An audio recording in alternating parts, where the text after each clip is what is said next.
Yes. Sit. Slide siya. Napasok sa loob yung slide niya. Ayun, naglalaro na siya sa loob. Oh. So, nilabas ko yung yung table niya.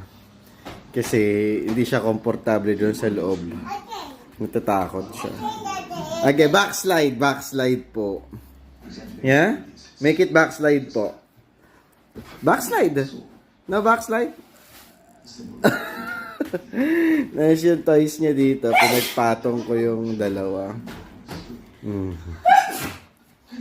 Happy siya sa loob. Yuyu! Ay, siya na lumabas. Ay!